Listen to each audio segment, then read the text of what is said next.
Well, hi, everyone. It's really a pleasure to be here. Thank you so much for our friends and colleagues at Shalom for coordinating this discussion for today. By way of quick introduction, my name is Ryan Coffman. I'm the Tobacco Policy and Control Program Manager with the Department of Public Health here in Philadelphia. So I've been with the department about 7 years now. And my background prior to arriving at the health department was mostly in clinical tobacco use disorder treatment. So I worked in many physical health, behavioral health settings, a variety of other medical and community settings to treat tobacco use disorder, which I still am fortunate enough to do half a day a week at one of our city health centers. So I essentially got to a point where I knew that if there was an opportunity to reduce adult and youth tobacco use and reduce the adverse impacts of tobacco use on a broader citywide level, that moving in this direction was a really important way to achieve those goals and aims. So I love the work that I do, and I feel very fortunate to be able to work in the capacity I do and work with great colleagues like Shalom in the process. That's awesome. Awesome. Thank you so much for the introduction, Ryan. My name's Shannon Boyle. I'm a substance abuse prevention specialist for Shalom Incorporated. We are a Philadelphia-based nonprofit that teaches evidence-based prevention curriculum to public, private, and charter schools throughout Philadelphia. As more and more youth begin to experiment with vaping, Shalom's dedicated to raising more awareness about the dangers involved with vaping. According to a youth risk behavior survey conducted by the Center for Disease Control and Prevention, more than 1 in 4 Philadelphian youth reported using tobacco. Children and teens are actually at a higher risk of nicotine addiction because their brains are still developing. And while traditional tobacco use is at an all-time low, use of vaping is actually at an all-time high. For anyone unfamiliar, a vape is a small pocket-sized machine that is battery operated, and it vaporizes tobacco or marijuana products that are then inhaled into the lungs, much like traditional tobacco products. At Shalom, substance abuse prevention work is what we do, so we wanted to reach out to an expert on vaping prevention.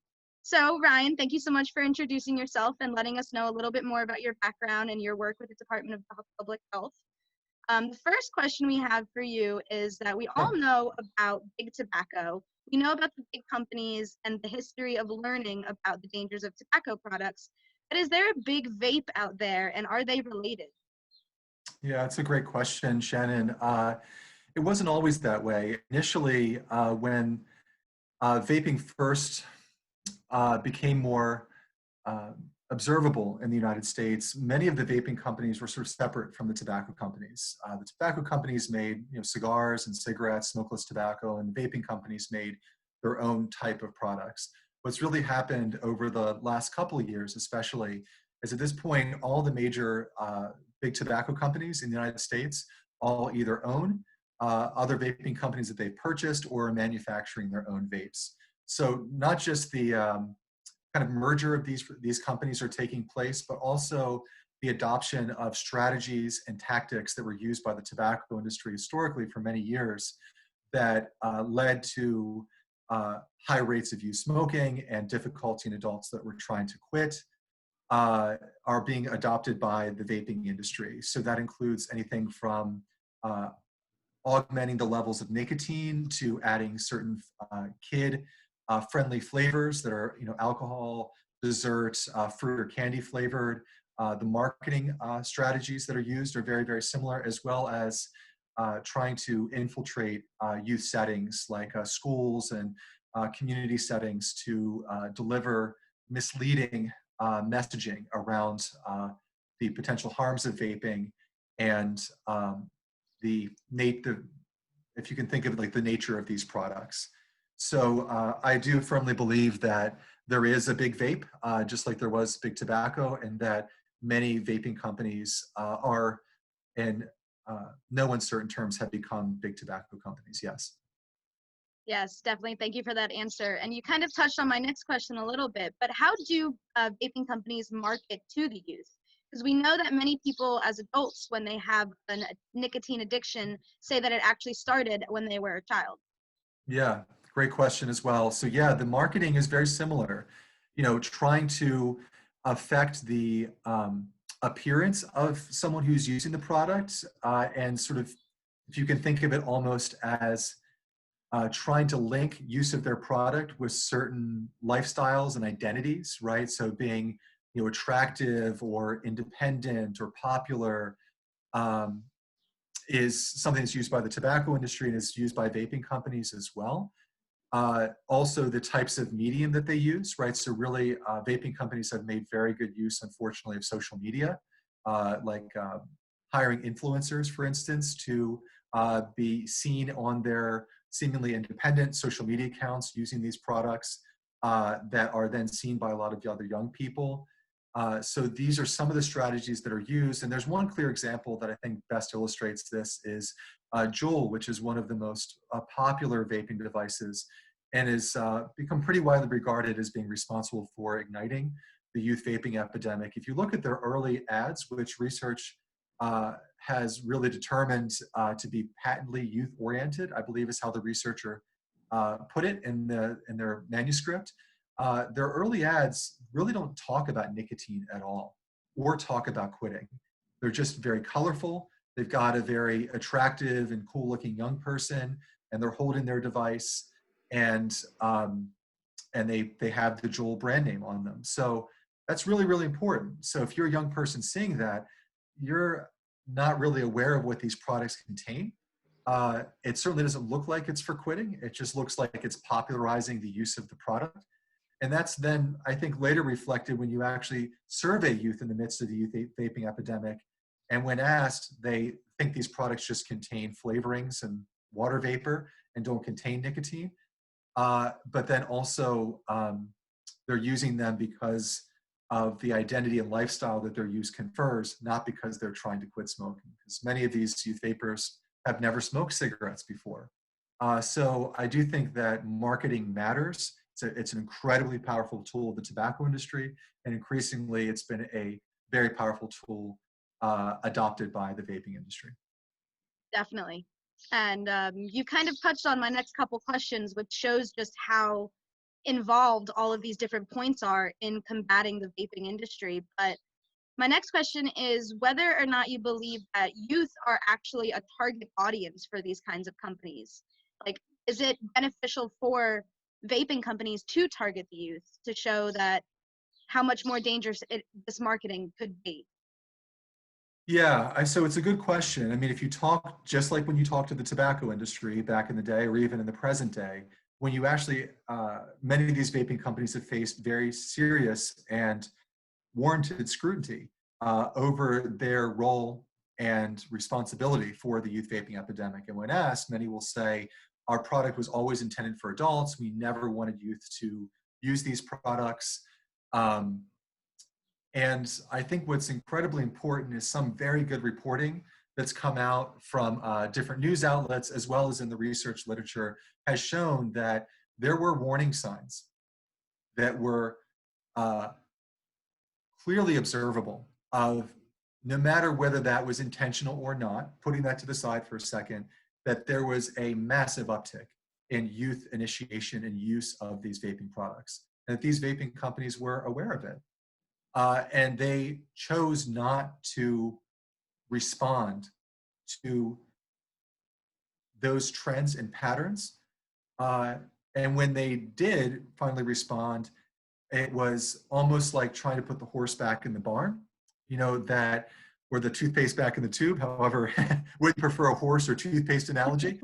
That, by the time they cut back their social media presence, restricted some of their flavors on the market,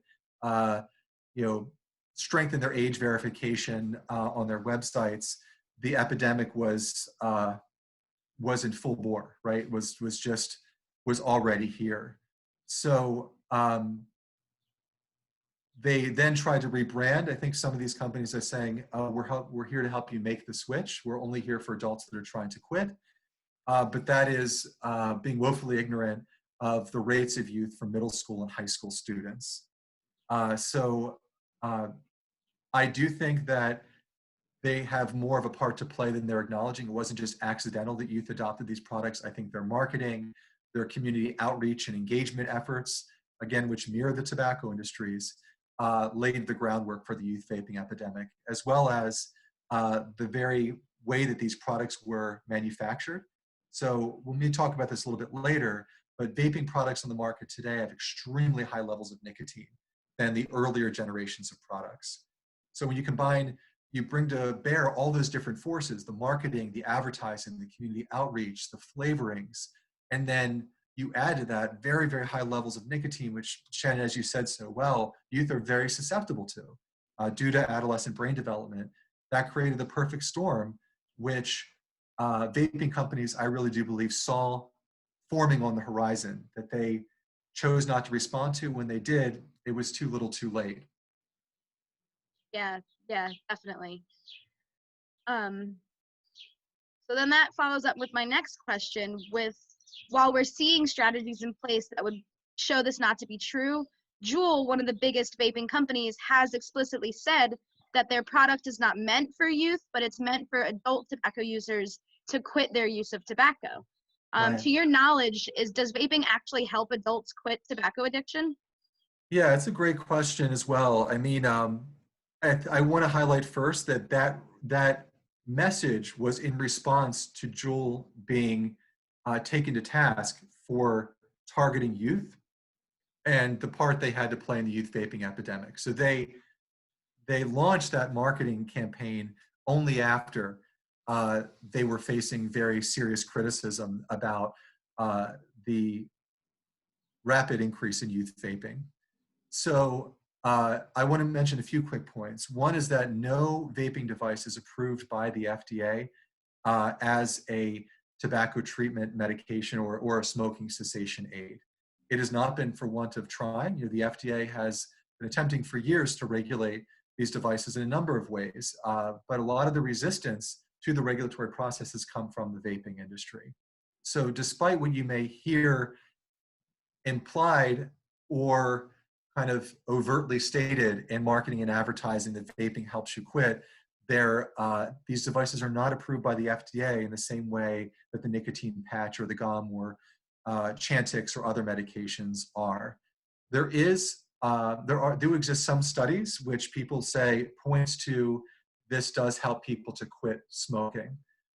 Those studies are very limited, and they also I personally feel, others may disagree with me on this point, have some sort of methodological sort of design flaws or concerns that I personally feel. But also data shows more broadly, but also we've seen the same data here in Philadelphia with some of our Philadelphia area data, that what actually happens more commonly is many adults that are vaping are doing so, as you mentioned, to try to quit smoking or some other form of tobacco product use. They're searching for what they believe to be a less harmful alternative to conventional tobacco product use. But what actually happens in the real world is they get stuck in this dual use pattern where they're smoking cigarettes and may reduce their consumption of cigarettes, of which there's no safe level of exposure, but are still vaping at the same time concurrently. So they're vaping and smoking interchangeably. So not totally quitting, just switching off between vaping and smoking.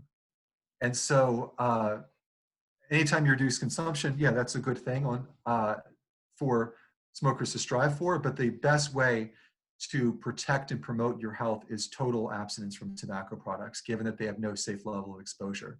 So someone that's getting stuck between 4 cigarettes a day and a couple of pods a day, or hitting the vape pen a day, is not realizing the full potential of that successful tobacco-free living can confer. Which is a great setup for my next question. I know I personally find when teaching children about vaping, about tobacco products and things like that, there's a common idea that vapes are safer than traditional tobacco products because they are smokeless. So that the companies say, or the advertising says, but are vapes actually any kind of safer than traditional tobacco products? So there's what I think is important is that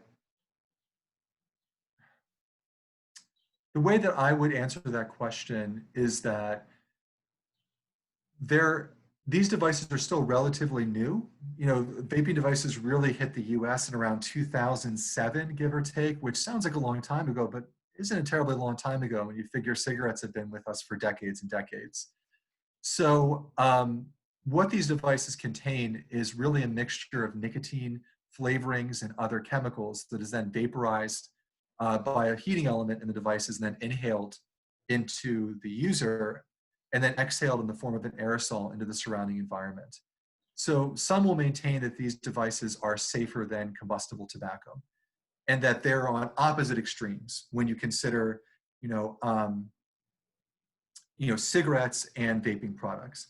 But I think what's happening is that as more and more, as the prevalence of these devices has increased, and as the scientific research on these devices has increased, the position, if this is cigarettes and these are vaping products, their position on where they fall on some type of spectrum, the vaping products are increasingly finding themselves closer and closer to other widely recognized harmful products like cigarettes. As we start to understand about the levels of nicotine addiction from these products, the cases of respiratory illness through a valley, which we also is still a really important concern that happened in the times before COVID-19 when a number of people died from the contamination of various vaping products and constituents that were found in them and damage that was done to their lungs. As we begin to understand what's being exhaled into the surrounding environment isn't just water vapor, it's actually a mixture of cancer-causing chemicals and heavy metals and particulate matter. I think the confidence with which you can make that statement, these devices are totally different from cigarettes and much safer than cigarettes. What concerns me is that the more we come to understand about vaping, its position compared to cigarettes starts to shift in that direction. In my view, what we ultimately want to strive for is being completely nicotine and tobacco free. And so that is a process, and recovery is different for different people. And addiction represents itself differently in different people. But when I speak with my patients, I first recommend FDA-approved pharmacotherapy as a first option combined with behavioral counseling, which has been widely studied to be generally safe and effective, rather than encouraging use of a device, which still there are many open-ended questions that we do not understand. Not for, again, want of trying and searching, but because there's also been a fair degree of resistance and reluctance to vaping companies and the vaping industry to determine what public health potential their products really have and align themselves with the regulatory process to really get at those important questions that you're asking. Are they safer? Do they help you quit? And at the moment, I really don't feel like the vaping industry has been a partner in those efforts and more of an adversary. So my recommendation really is for no youth to use any type of nicotine-containing product, given what we know about adolescent brain development and the high level, what nicotine does to the developing brain and the high levels that are present in these products. And for adults that are quitting, to use FDA-approved pharmacotherapies and medications, behavioral coaching and assistance, whether it's individual, group, or telephonic, like calling 1-800-QUIT-NOW, which is the Pennsylvania Free Quit Line number to initiate their recovery from tobacco use. That's an excellent point. Another excellent point is that we don't know enough about vapes, and not for lack of trying, but as you said, as some resistance from getting that information out, which happened with big tobacco. Right. Same thing kind of happened. All right, next question, also perfectly set up. How do vapes harm growing lungs, bodies, and brains? Specifically, this adolescent teen brain development and its relationship with nicotine. Yeah, so some of this is still an active area of research and study because these devices are so new. And I think, unfortunately, because there is such I can't remember the precise number, but it's thousands of devices or hundreds of flavors. Like there's such an enormous universe of vaping devices that have emerged over time. It's very hard to study the effects of one vaping device and compare that to another because they can be so different in terms of how they're manufactured. So there's still much research that needs to be done. But definitely what we understand at the present moment is that the exposure of the developing brain in adolescence, especially to nicotine, but high levels of nicotine. I mean, I can't stress that enough, that these devices contain several times the amount of nicotine that earlier types of vaping devices did, definitely affects the way the brain develops, and can affect, manifest itself in everything from like mood and impulse control and other sorts of behaviors that can be adversely affected due to the exposure of nicotine. There's also, great research of how vaping products affect lung development and irritation, and sort of inflammation in the lung as well with what these aerosols contain. And so the other thing that I think is really important to mention is that there is also developing research about youth who vape may be more likely to go on to use combustible cigarettes later. That's also very, very important. So youth who've never really used nicotine, just by vaping, may be increasing their risk of initiating combustible tobacco product use in the process. So it is so important that on a few levels, I think the tobacco industry historically, and this is not my personal opinion, this is represented in internal documents from the tobacco industry where they call youth replacement smokers. That's a very unpleasant term that the tobacco industry coined to describe youth. So if you're causing either widespread death through the use of your combustible tobacco products, or also combustible tobacco product use, especially cigarettes for young people, is becoming increasingly uncommon as just the understanding of the harms that cigarettes produce, and just the acceptability and norms around youth smoking cigarettes declines. The industry has indicated that youth are very important to sustain their business model. So bringing in youth to use of your products is extremely important for like the long-term sustainability of the very unfortunate, tragic business model the tobacco industry relies upon. So I think the tobacco industry knows this, and on the flip side, public health and tobacco control folks know that protecting youth from tobacco use is so, so important. That if we can prevent youth from starting, that is really a critical factor in the equation of ending the tobacco epidemic. So many adults that smoke today started as youth. It's very rare, especially with vaping, but for tobacco product use as well, for adults to start using tobacco products in their 30s, 40s, and 50s. Youth are targeted at an age when they're developmentally and biologically and socially vulnerable to the influence of the tobacco industry. And if we can protect youth and help them navigate through that very critical time period of their life, tobacco and vape free, we can accelerate the progress to ending the tobacco epidemic and protect that young person and the promise they hold, in the process. Yeah, great point, great answer. How do youth get access to vapes in Philadelphia?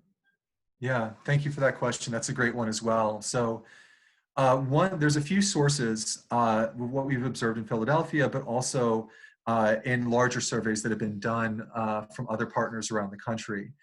So part of that is through social sources. So,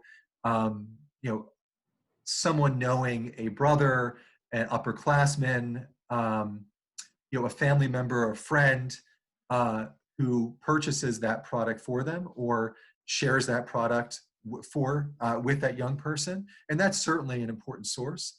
But a major source is also physical retail locations. So young people walking into a retail space and just buying the product. So I think that it's extremely important that the sale of tobacco products to minors is not just a casual event. That so many people that start smoking, continue to smoke, develop serious physical health issues from their tobacco use, and sadly die ultimately from tobacco use, started under those very circumstances, just going into a store and just buying a Lucy or buying a vaping product or something like that. So in Philadelphia, there are 3 ways that the general public can hold our retailers accountable, because these laws are not in place to inconvenience. They're here to protect young people from starting to use tobacco, and Also, the sale illegally of tobacco products to adults can prevent adults from quitting that are trying to quit. Say, for instance, the sale of a Lucy cigarette, for instance. So there are three things that people can do. They can call 1-888-99-SMOKE and report that number, that alleged illegal sale to a minor, to that hotline, which will trigger a compliance check to that retailer, where they'll be cited with a citation if they again sell tobacco illegally to an undercover youth surveyor. They can also text the word smoke, SMOKE, to the number 474747, or they can go to smokefreephilly.org and report an illegal tobacco sale there as well. So I mention all of this to your question, Shannon, about where are youth accessing these products. A big source is not just social sources, a big source is actually retail locations. So just walking in and buying a Juul, buying a Juul pod, buying a vape device, or other form.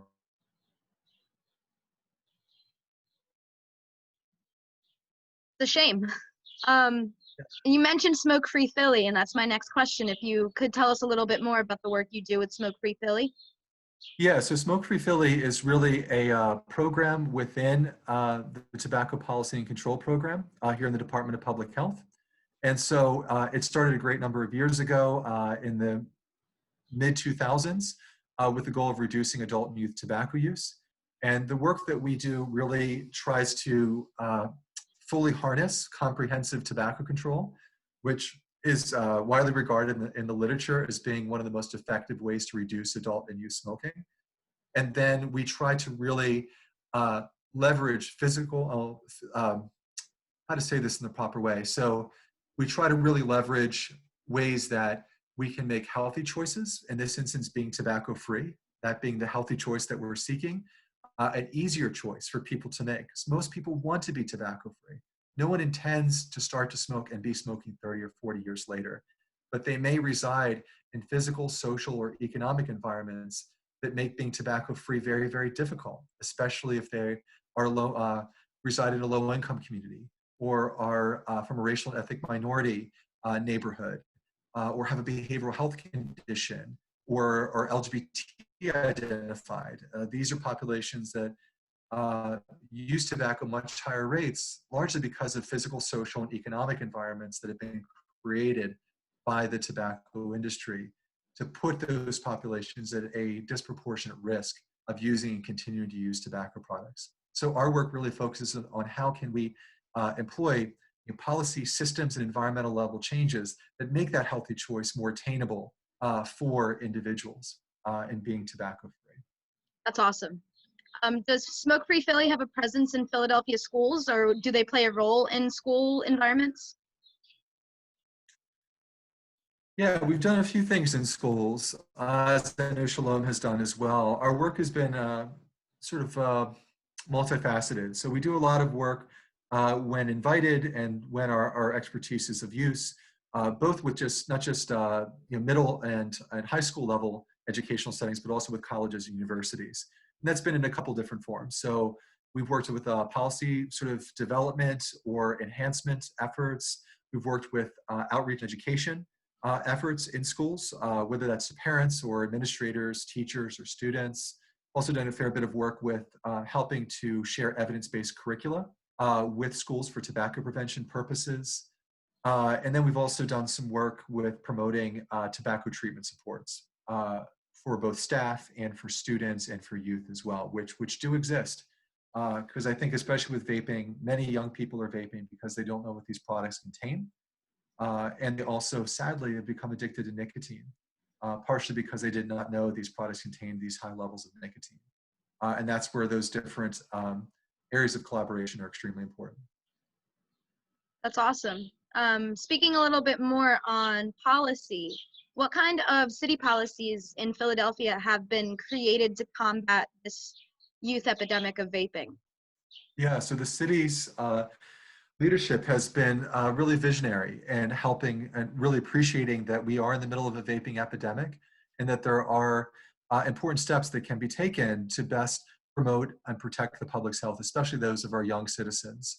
So there's been a few policies that have been passed by City Council in particular, and that includes policies around clean indoor and outdoor air. So there were policies that were passed that said essentially anywhere that is prohibited to use combustible tobacco, it's also prohibited to vape. Because this was a few years back. So this is in 2014, I believe, and that was at a time when it was not uncommon to see people vaping, inside of a bar, or restaurant, or entertainment venue of some sort. They also passed a law that prohibited the sale of vaping products to minors. This was before many other similar policies had taken effect around the region and around the country, because you could have a 9-year-old conceivably walk in and buy a vaping product, and there were no real laws to protect them. So it sort of integrated preventing the sale of vaping products to minors into existing efforts to prevent tobacco sales to minors. More recently, there were laws that were recently passed around prohibiting the sale of flavored vape products and high nicotine vape products in youth accessible locations, retail locations, and limiting their access to prevent, just what we talked about earlier, this major source for youth accessing these products and just walking into retail locations and being sold a high nicotine vape in mango or cucumber flavor or something like that. And those were passed fairly recently. So the prior laws around clean indoor air and youth access have been in place for a number of years. But there's efforts underway in the city right now to implement those newer laws and evaluate those newer laws that I mentioned around flavored vapes and high nicotine vapes. Awesome. What role do you play in establishing these policies with the work that you do? So these policies are law in Philadelphia through the courageous efforts of folks like our health commissioner and city council and different mayoral administrations. My role has been mostly, and the role of our program is mostly, if asked, to provide data on what's actually happening. Is this issue that we've been hearing about in other areas of the country or other areas of the state, how prominent issue is this in Philadelphia? So we're fortunate to have a number of great data sources that are available to really highlight the importance of these issues when asked, and so that council, city council, and other parties can decide on whether a policy approach is necessary in order to best protect and promote the public's health. So data is extremely important, not just for aiding our colleagues in city council to help them with the passage of laws to protect the public, but also help our own efforts if we're seeing trends and patterns shift or change over time, that we can adjust our efforts in the proper direction accordingly. That's awesome. Is this data available anywhere online that if anyone was interested in getting to know more? Absolutely. Yeah, this data is available on the health department's website. And there's also data. I know sometimes there are researchers that are interested in specific data for their own research projects. And there are ways through the department to submit data requests to get data that we may have available to assist to that end as well. But we have great folks within the department, as well as within our own team. They're always looking for ways to make data available, but also presentable as well. So how to convert data into interactive formats or infographics that can be accessed more easily, but also shared in ways that can further spur conversations around protecting youth from vaping, for instance. Yeah, that's awesome.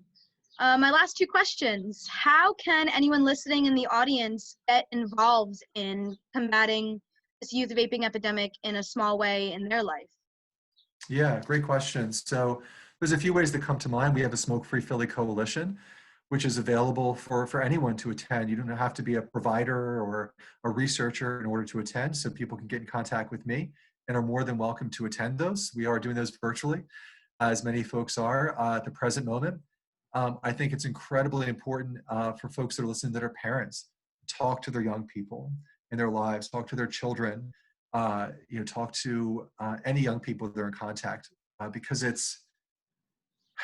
I know this sounds a bit naive in some ways, but I've talked to youth as young as 9 years old that knew Jewel by name. They're in fourth grade. And so generally, I think a lot of young people tend not to think that adults are out there to deceive and manipulate them for the sake of profit. So I think it's on us as parents. I'm a parent myself, to ensure that young people in our lives are equipped with the most recent understanding and information about vaping products, that these are not just little gizmos that contain water vapor and fruit flavors, that they're actually a very sophisticated drug delivery device. And through the design of these products and the promotion of these products has sparked an epidemic that is threatening to reverse years of declining tobacco product use for young people. I think for teachers that are listening in, or administrators or principals, schools, when they open, that's still being decided, I know, but schools are a major epicenter of the youth vaping epidemic. It can be a big setting where youth are vaping, where youth are being exposed to vapes. And I think it's really important that schools that are struggling with the issue of vaping reach out to us for the resources that I mentioned, and rely on an approach that's informed not just by disciplinary measures, but also supportive services, policy, training, and communications with the school community around vaping. And I think I would lastly conclude with people that are listening in tobacco control or in public health, that I think due to the occurrence of COVID-19 and just how that has thrown the whole world upside down, it's important that we also will need to refocus on the vaping epidemic. That these other epidemics, be it opiates or vaping, we haven't hit pause on these. They're still ongoing. And this is a very new area of research, obviously, to understand COVID-19 in and of itself, but also the relationships potentially with COVID-19 and tobacco product use and vaping. But there are people that are asking very serious questions of, if you are vaping, does that increase your risk for COVID-19? And there's still much that needs to be looked into on that. But also, if you have a designated smoking area where people are vaping with their masks down, exhaling aerosols and respiratory droplets into the surrounding environment, and they're generally in close proximity with each other, how does that increase the potential risk for COVID-19 transmission? So I think it's important that we're going to have to make sure we don't lose sight of the vaping epidemic in the times of COVID-19, and also more seriously explore how COVID-19 and vaping sort of interface and interact. Yeah, couldn't agree more. Thank you so much, Ryan. Those were all my questions. I think you answered them in an extremely well, thorough, thought out, great way. Thank you so much for joining me today. Yeah, thank you so much, Shannon. It's been a pleasure to meet you and to be part of this discussion with Shalom and your stakeholders, supporters, and the general public. And I also want to thank Phyllis Logan and Sharon very quickly. You guys have been great partners over the years. I know care deeply about this issue and are just as committed to protecting young people and all Philadelphians from the harmful effects of vaping product use. So thanks for your leadership and commitment to this issue as well. I agree. And to piggyback off Ryan's comment on how anyone listening can get involved, can make a move in this vaping epidemic. If you are a parent or if you're a teacher, an administrator, look to see what kind of prevention services your school supplies. Look to see what kind of prevention education your children are getting. It's never too early to start these conversations and to empower the youth to make informed decisions around vaping as well as other drugs. Cool. Thanks, guys. Thanks, everyone, for listening. Hopefully talk to you sometime in the future. Thank you. Take care. Bye-bye. All right.